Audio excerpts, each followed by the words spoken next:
जैसा कि आपने आज तक सुना होगा, दिवाली पर पॉल्यूशन हो गया, होली पर पानी वेस्ट हो गया और शिवरात्रि में दूध चढ़ाने से दिक्कत है, लेकिन 5000 की शैंपियन खोल के मित्रों पर उड़ाने से कोई दिक्कत नहीं।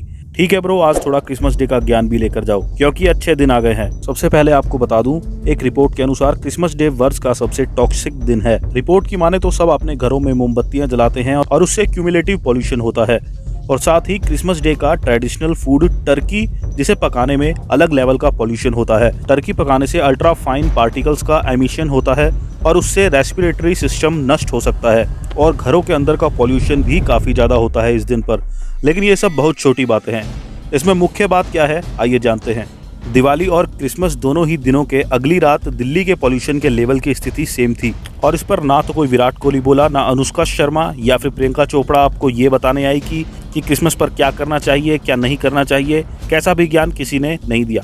इसके अलावा हर वर्ष सिर्फ एक त्योहार को मनाने के लिए यानी क्रिसमस डे सेलिब्रेशन के लिए 120 करोड़ पेड़ों को काटा जाता है, लेकिन फिर भी प्रदूषण कम करने की ग्लानि सिर्फ हिंदुओं पर डाली जाती है। चलिए आपको बताते हैं क्रिसमस डे पर पेड़ काटने की प्रथा कैसे प्रारंभ हुई।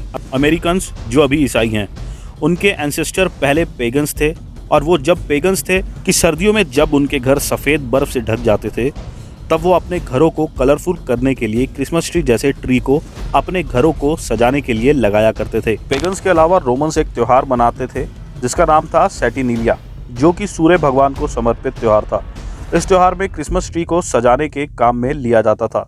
17वीं शताब्दी में अब जो अमेरिकन्स पेगन्स से ईसाई बने थे, तो उन्होंने क्रिसमस पर भी इस ट्री का प्रयोग करना शुरू कर दिया और तब जो असली ईसाई थे वो नाराज हो गए और तब इस पेड़ पर पाबंदी लगाई गई और कहा गया कि क्रिश्चियनिटी में पैगन रीतियों की कोई जगह नहीं।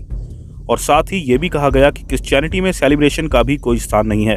क्रिसमस में सिर्फ चर्च में जाकर प्रेयर करने तक का रिवाज था। आखिर ये क्रिसमस ट्री सेलिब्रेशन के प्रयोग में कब लाया गया? उस वक्त दो पक्ष थे, जिनमें एक पक्ष इस पेड़ को सेलिब्रेशन में इस्तेमाल करना चाहता था और एक पक्ष इसे पेगन सिंबल मानता था और इस पर प्रतिबंध लगाता था।